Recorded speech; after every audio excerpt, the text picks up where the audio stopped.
Это премия по большей степени внимания к нашей национальной проблеме, к судьбе крымского народа, который сегодня оказался в эпицентре этих достаточно сильнейших геополитических процессов, когда мир переживает общий мировой кризис, это уже не кризис между Украиной и Россией, и крымские татары оказались в эпицентре этих событий, очень все-таки опасном состоянии положения.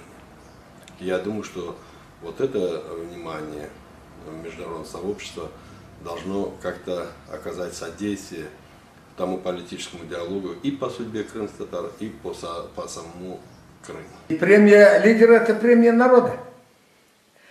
Наш народ уже вот много, 2,5 века уже без государственности.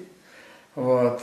Советская власть пыталась нам дать государственность, но она недолго прожила.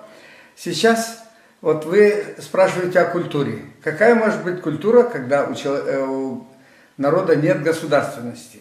Кто может защитить нашу культуру?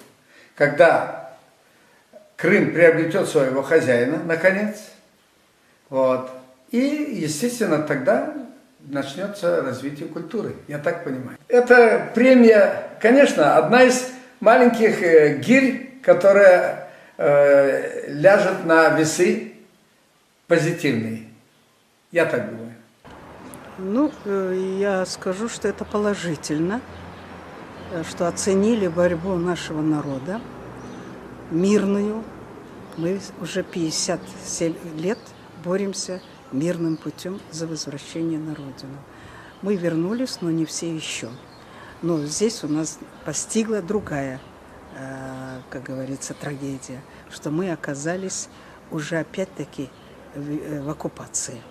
Мы не знаем, что с нами будет и как будет. А то, что дают премию, это прекрасно. Крымские татары тоже защищали солидарность в Нью-Йорке. Это наша группа, наша община. Они также выходили с польскими и с украинскими борцами за незалежность.